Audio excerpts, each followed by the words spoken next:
You ever catch yourself in a small lie? Nothing major, just a tiny twist of the truth. Maybe you said you were busy when you just did not want to go somewhere. Maybe you told someone you liked their idea when you really thought it was terrible. Small stuff, harmless stuff, right?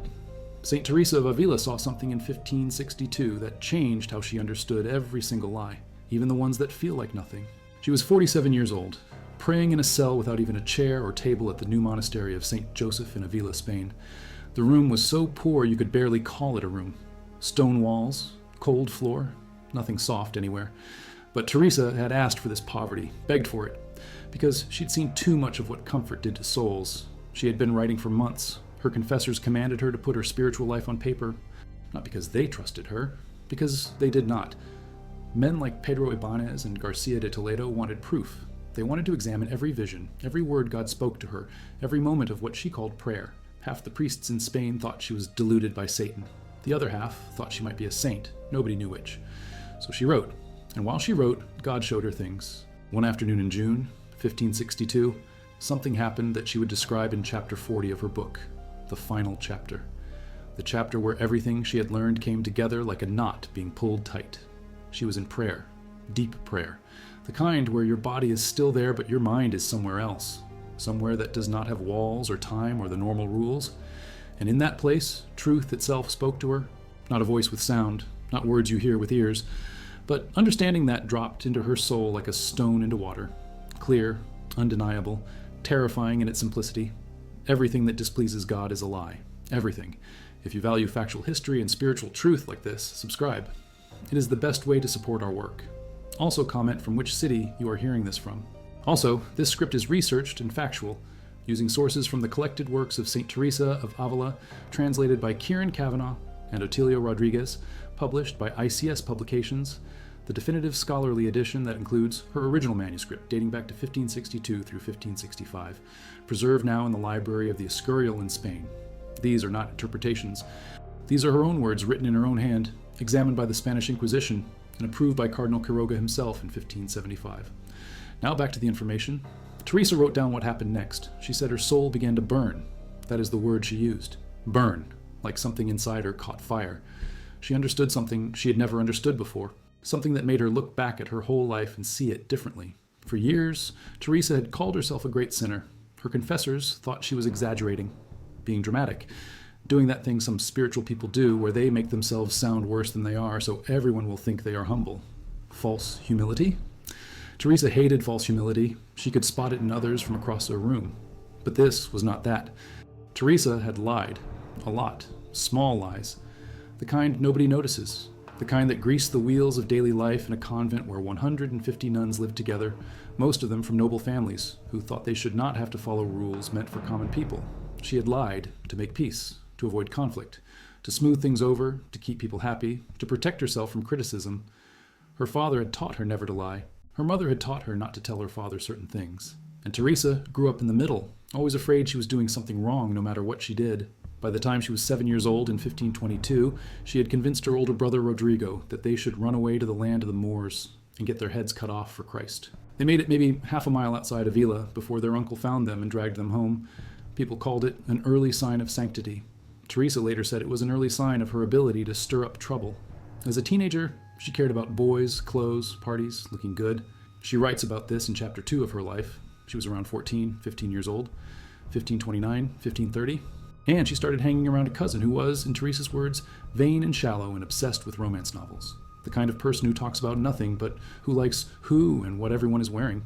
Teresa got into it, started caring about the same things, started lying to her father about where she was going and who she was seeing. Her father caught on, sent her to an Augustinian convent when she was 16 to straighten her out. 1531. The nuns there were strict, no nonsense. They taught her to pray, to think about something bigger than herself, to stop being so obsessed with whether people liked her. It worked, kind of. Teresa became a nun in the Carmelite convent of the Incarnation in Avila on November 2nd, 1536. She was 21 years old, made her final vows a year later, November 3rd, 1537. The convent was huge, 150 nuns, big parlor where they could have visitors, lots of visitors, men, women, nobles, merchants, priests, anyone who wanted to come talk to a nun. It was social, busy, loud. The nuns were encouraged to go out and stay with wealthy families to bring in money for the convent. They wore jewelry, arranged their veils to look attractive, competed over who had the most important friends visiting them in the parlor. Teresa was good at this. She was charming, funny. People loved talking to her. She became popular, had lots of visitors, got invited to the best houses in Avila, and she lied. All the time. Small lies, polite lies, lies to make people feel good, lies to avoid saying something harsh, lies to protect her reputation, lies to keep multiple people happy even when they wanted opposite things. She would tell one nun she agreed with her opinion, then tell another nun she agreed with the opposite opinion. She would act more interested in someone's story than she really was. She would pretend she had not heard gossip that she had definitely heard. She would say she was busy when she just did not want to do something. Nothing big, nothing anyone would call her out for, but it ate at her. In 1554, when she was 39 years old, something broke in her. She was in the chapel and saw a statue of Jesus suffering. It was not a new statue. She had seen it before, but this time it hit different.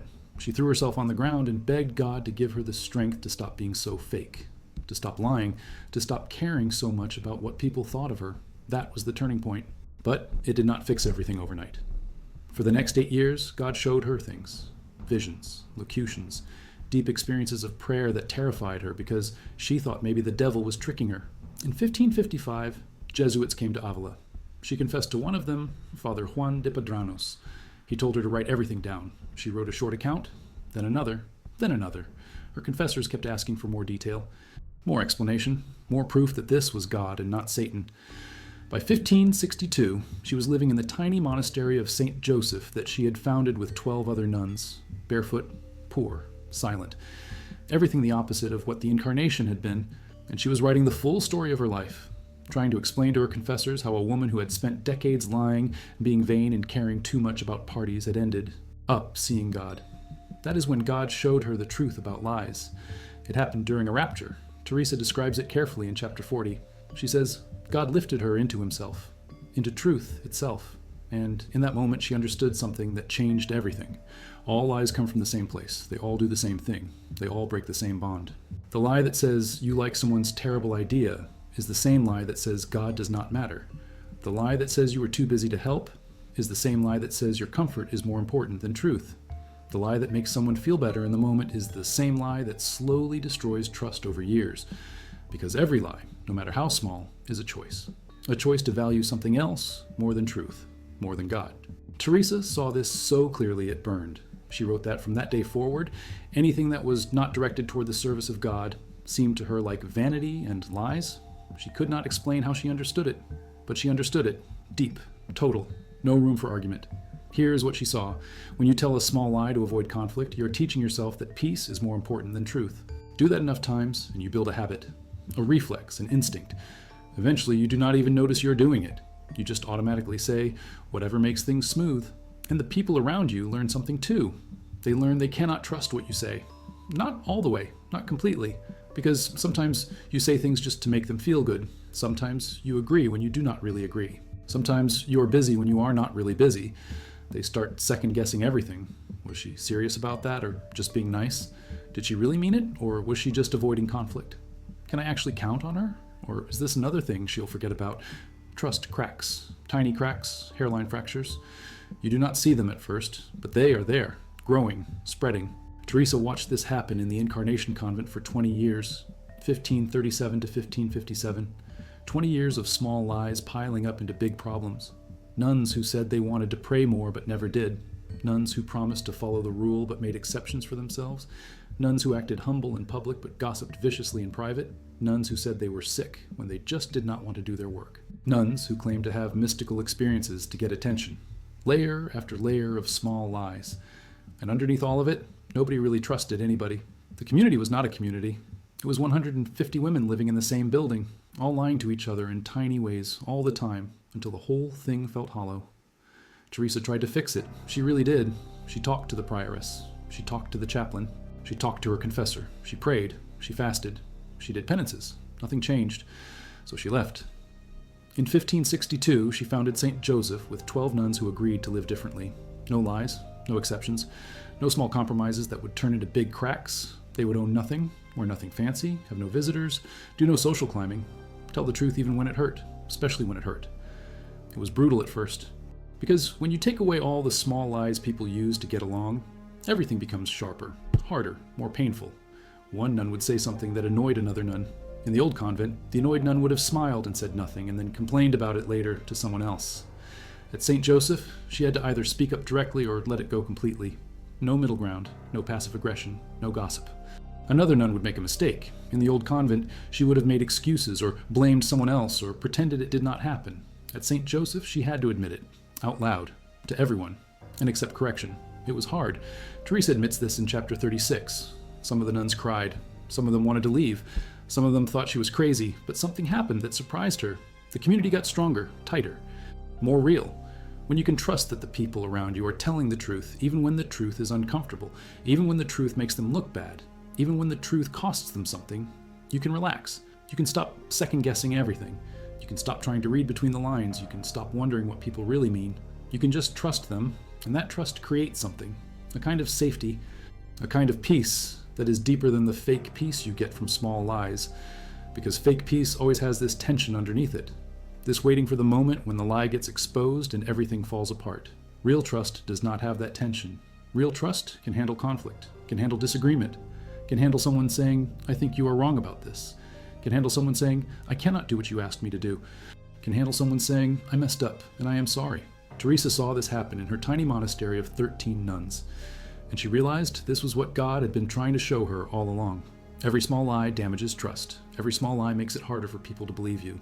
Every small lie teaches your soul that truth is negotiable, that honesty is optional, that you can serve two masters at once. You cannot. Jesus said that in Matthew chapter 6, verse 24. No one can serve two masters. Either you will hate the one and love the other, or you will be devoted to the one and despise the other. You cannot serve both God and money. Teresa understood this verse differently after her vision in 1562. She understood that the two masters are not just God and money. They are truth and lies, reality and fantasy, what actually is and what makes you comfortable. Every time you lie, even a small lie, even a polite lie, even a lie that seems to help someone, you are choosing the comfortable fantasy over the difficult reality. Do that enough, and you build a whole life on fantasy, a whole personality, a whole self that is not really you, but is the version of you that makes other people comfortable. And then you wonder why you feel hollow inside, why prayer feels fake, why God feels far away, why your relationships feel shallow, why nothing seems real anymore. Because you trained yourself not to be real. You trained yourself to say the smooth thing instead of the true thing. You trained yourself to avoid conflict instead of face it. You trained yourself to manage people's feelings instead of trust them with reality. Teresa called this a sea of vanities in chapter 40. She says she had been an abyss of lies and a sea of vanities. Those are her exact words. Not because she had committed some huge scandal, not because she had betrayed anyone in an obvious way, not because she had done anything the other nuns did not also do, but because she had spent decades letting small lies pile up. And those small lies had built a wall between her and God, between her and other people, between her and her own soul. The wall was not made of big stones. It was made of tiny pebbles, thousands of them, each one too small to notice. But together they formed something solid, something real, something that blocked the light. Teresa wrote about this in chapter 7. She said she stopped praying for almost 20 years because she felt like such a hypocrite. 1537 to 1557, 20 years. She would go to the chapel and try to pray and feel nothing, because she knew she was lying to everyone about everything, and trying to pray while lying felt like trying to talk to God through a wall of her own making. It was only when she decided to stop lying that the wall started to come down, not all at once, slowly, one pebble at a time. She would catch herself about to say something smooth and polite and not true, and she would stop. She would force herself to say the true thing instead, or say nothing at all. It hurt. It made people angry. It made her unpopular. People who used to like her because she was always so agreeable started to dislike her because she stopped agreeing with everything. But something inside her started to feel more real, more solid, more like she was actually standing on ground instead of floating in air. And prayer started to work again. By 1562, when she founded St. Joseph, she had learned this lesson so deeply that she built it into the foundation of her new monastery.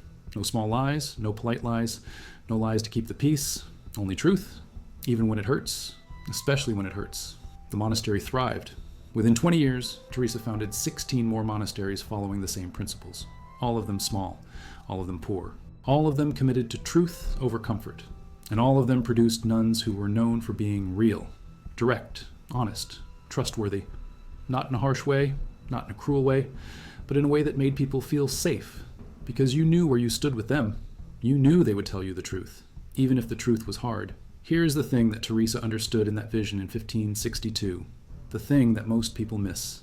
Small lies do not stay small. They grow, not into bigger lies necessarily, but into something worse, into a habit of dishonesty that becomes so normal you do not even notice it anymore, into a personality that is all performance and no substance, into relationships that are all surface and no depth. You think you are being kind by telling small lies. You think you are keeping the peace. You think you are helping people feel good about themselves. But you are not. You are teaching them not to trust you. You are teaching them that your words do not mean what they say. You are teaching them to look for the real meaning behind what you say, instead of just listening to what you actually say. And you are teaching yourself that truth is not important, that honesty is not important, that reality is not important. What is important, you tell yourself, is that everyone gets along, that nobody gets their feelings hurt, that everything stays smooth and comfortable. But smooth and comfortable is not the same as good, not the same as real, not the same as holy. Teresa learned this the hard way. 20 years of smooth and comfortable in the Incarnation Convent. 20 years of everyone lying to everyone else in small ways. 20 years of fake peace that never went anywhere, never deepened, never transformed anyone. Then 3 years at St. Joseph. 3 years of brutal honesty. 3 years of telling the truth, even when it cost something. 3 years of building trust by refusing to lie. And those 3 years produced more growth, more depth, more real community than the previous 20 years combined. Why? Because truth does something that lies cannot do. Truth builds. Lies destroy, even small lies. Especially small lies. Because small lies are invisible. They slide under the radar. They do not set off alarms. They accumulate slowly, quietly, like dust in corners you never clean. And then one day you realize the whole house is filthy and you do not know how it happened because you never saw the dirt building up. That is what small lies do. They build up. In your soul, in your relationships, in your community, in your church, in your family, in your workplace. Slowly, quietly, invisibly, until nothing feels real anymore. Teresa saw this. God showed it to her, not just as an idea, but as a living reality. She experienced it, felt it, understood it in her bones. And from that day forward, she could not stand lies. Any lies, big or small, it all looked the same to her. All felt like the same betrayal of truth. The same turning away from God. The same choosing of comfort over reality. She wrote in chapter 40, verse 4, "For even though you gave me the natural temperament to abhor the lie, I myself, in dealing with many things, have lied. How do you bear it, my God? How is such great consolation and favor compatible with one who so poorly deserves this from you?" She is talking to God there, asking him how he could love her when she had lied so much. Small lies, polite lies, necessary lies, lies everyone tells. And God did not answer her question with words. He answered it by showing her something. He showed her hell. This is in chapter 32. The year was 1558, 4 years before she wrote chapter 40. God took her in a vision and showed her the place she would have gone if she had died in her sins.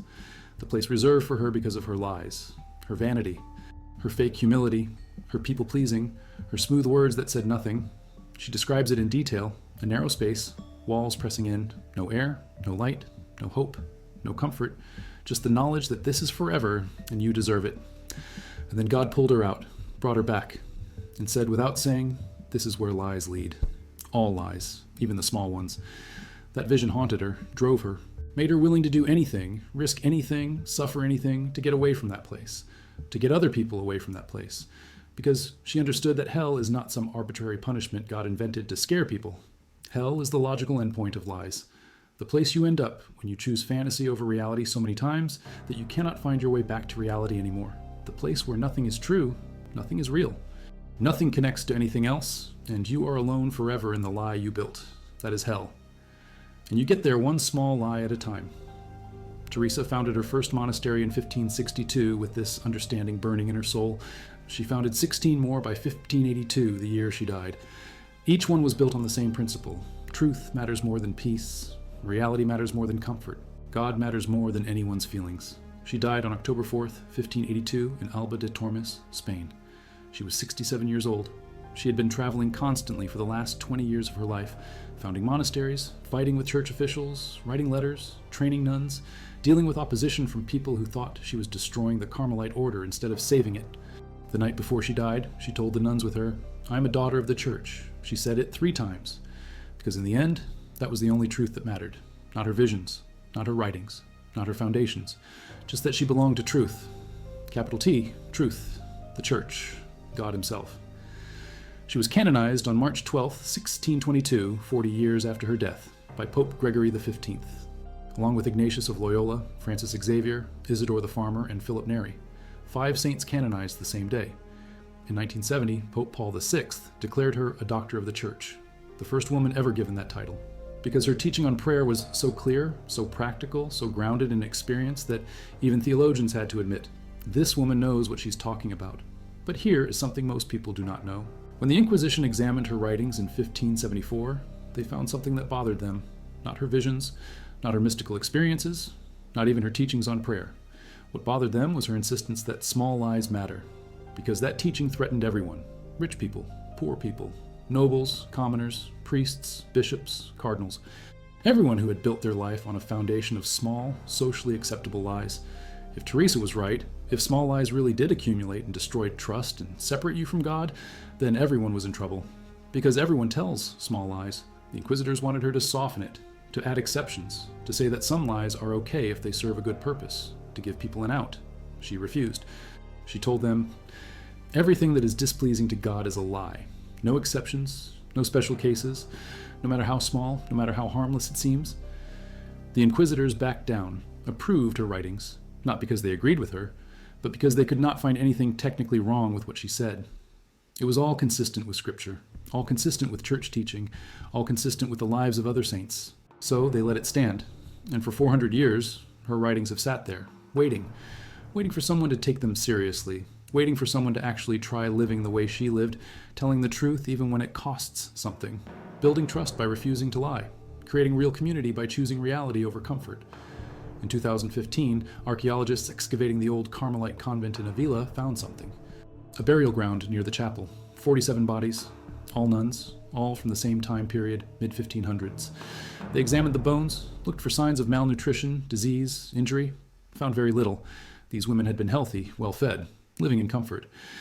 But they also found something else, evidence of stress fractures in the vertebrae, the kind you get from carrying heavy loads, from doing hard physical labor, from working beyond what your body is designed to handle. These were noble women, rich women, women who should never have done manual labor. But they did it anyway. Why? Because Teresa taught them that soft hands tell a lie, that privilege tells a lie, that comfort tells a lie. The truth was, everyone should work, everyone should serve, everyone should carry their share of the burden. So they did, and their bones show it. That is what truth costs. That is what it means to refuse to lie, even in small things, even in comfortable things, even in things everyone else does. It costs your comfort, your reputation, your ease, your approval from people who want you to lie to them. But it gives you something else, something Teresa called liberty, freedom. Not freedom to do whatever you want, freedom to be real, to be yourself, to stand on solid ground instead of floating in fantasy. Now back to the second part of this information. Let me tell you what happened after Teresa died, because that is when the real test came. The monasteries she founded kept going, all 17 of them. Some people thought they would collapse without her, that the nuns would go back to the old ways. Did not happen. The nuns who had lived with Teresa trained new nuns. Those new nuns trained more nuns, generation after generation. By 1600, 18 years after Teresa died, there were 32 Reformed Carmelite monasteries in Spain. By 1620, 47. By 1650, over 70. Why did it spread so fast? Because it worked. Communities built on truth lasted. Communities built on small lies fell apart. You could watch it happen in real time. The old way convents would be full of drama. Nuns fighting, factions forming, nobody trusting anyone, high turnover, resources wasted on lawsuits. The Reformed convents would be quiet, focused, productive. Nuns who disagreed could work it out directly because they trusted each other. Almost no turnover. Resources going toward prayer instead of conflict management. One bishop wrote in 1597, 15 years after Teresa died, "I visited the Carmelites in Toledo. I expected to find fanatics. What I found instead was sanity, clarity, joy. These nuns are more grounded in reality than any community I have ever seen. They face their problems head on. They admit their mistakes freely. They correct each other with love. And all of it rests on one simple principle. Tell the truth, always, no exceptions." That bishop was Don Pedro Manso. He had been sent by Rome to investigate the reform. His report back, "This is not excess, this is health. Every convent in Spain should follow this model." But here's the thing nobody talks about. Teresa's teaching on lies does not just apply to convents. It applies everywhere. Everywhere humans gather, small lies accumulate and destroy trust. Teresa watched this for 20 years at the Incarnation, watched small lies about keeping the rule turn into big lies about spiritual progress. The whole system ran on lies, small lies, polite lies, and Teresa could not fix it. She had no authority. All she could do was leave, start over with people willing to commit to truth from day one. That is what Saint Joseph was, not a reform, a replacement, based on one principle: truth first, always. The first year was brutal, 1562 into 1563. 13 nuns in a tiny house, the whole city against them, and inside, conflict. Because when you strip away polite lies, what is left is raw reality. One nun, Antonia del Espiritu Santo, lasted 3 months. She could not handle living with people who told her the truth to her face. She preferred polite fakeness. Teresa let her go, because you cannot force truth. People have to choose it. But the other 12 stayed. And slowly they learned how to tell truth in love, how to receive correction, how to trust. By 1565, 3 years in, St. Joseph was working. The nuns trusted each other, really trusted each other. Teresa started writing instructions for others. That is what the way of perfection is. Practical steps for building trust through truth. By 1580, that book was treated like scripture in Reformed Carmelite circles. Why? Because it worked. And it all starts with refusing to lie. Even in small things, especially in small things. Teresa died knowing she'd proven her point. Not with arguments, with results, with 17 functioning communities built on truth, but she also died knowing most people would not listen, because the cost is real. Teresa paid it. Lost friends, lost reputation, got threatened, got denounced, all because she insisted small lies matter. Most people think that is too extreme. But Teresa would ask, how is the normal way working out? Look at families that cannot talk about real things. Look at churches that split over tiny disagreements. Look at workplaces where everyone smiles, then trash talks each other. Look at friendships that end because somebody finally said what they really thought. That is what small lies produce: fake peace, fake relationships. Everything looks fine on the surface, but underneath, nothing is real. And then you wonder why you feel lonely in a crowded room, why your prayers feel fake, why God feels far away. Teresa understood. She lived it. She fixed it. And she wrote down exactly how. The instructions are simple. Painful, but simple. Stop lying. All the way. Tell the truth, even when it is hard. But tell the truth in love, not to hurt people.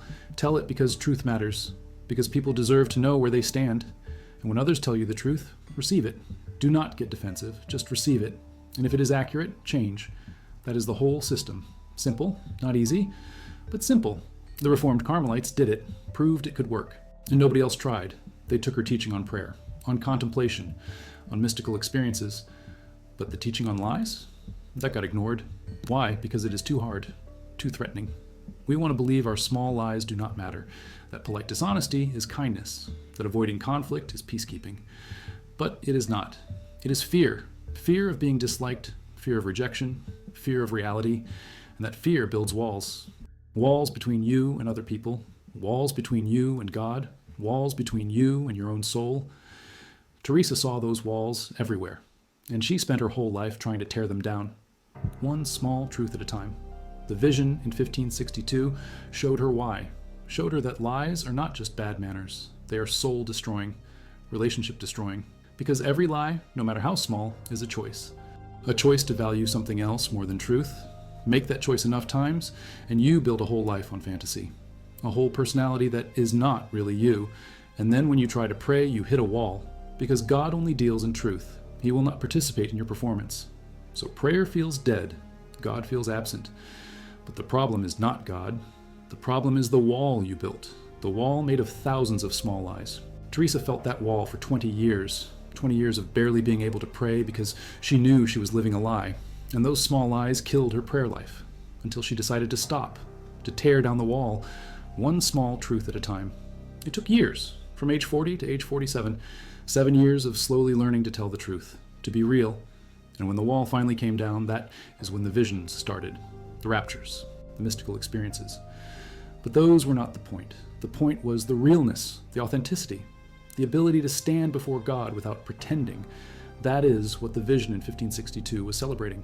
The fact that she had finally torn down the wall, finally chosen truth over comfort. And God wanted her to know, this is what I have been waiting for. Not your performance, not your polite lies, just you, real you. Everything else is vanity. Everything else is lies. That is the message. That is what Teresa spent the rest of her life teaching, with 17 monasteries, with hundreds of nuns, with 460 years of communities built on truth. The teaching stands. The evidence is clear. Small lies destroy trust. Truth builds it. Most people still do not listen, still do not try, but some do. Some people read Teresa's story and think, maybe she's right. Maybe my small lies do matter. Those people are the ones who change, who grow, who build real relationships and real lives, because they are willing to pay the cost of comfort, the cost of approval. But they gain something better, something Teresa called liberty, freedom to be real, freedom to trust and be trusted. That is what the vision in 1562 was about. That is what the whole life was about. Truth. Build on truth or build on nothing. Small lies do not stay small. They grow, they spread, they destroy, slowly, quietly, until nothing is real anymore. Teresa saw this. God showed her. And she spent the rest of her life trying to show everyone else. Most people did not listen then. Most people do not listen now. But the teaching stands, carved into the stones of 17 monasteries scattered across Spain, written in 40 chapters of a book that has never gone out of print in 460 years, proven in the lives of thousands of nuns who chose truth over comfort and found that truth was enough. In 2015, archaeologists excavating the old Carmelite convent in Avila found 47 bodies, all nuns, all from the mid-1500s. They found evidence of stress fractures in the vertebrae, the kind you get from hard physical labor. These were noble women, rich women, but they did manual labor anyway. Why? Because Teresa taught them that soft hands tell a lie, that privilege tells a lie. The truth was, everyone should work, everyone should serve. So they did, and their bones show it. That is what truth costs. That is what it means to refuse to lie. It costs your comfort, your reputation, your ease, but it gives you something worth more, something real, something that lasts. Everything that displeases God is a lie, everything.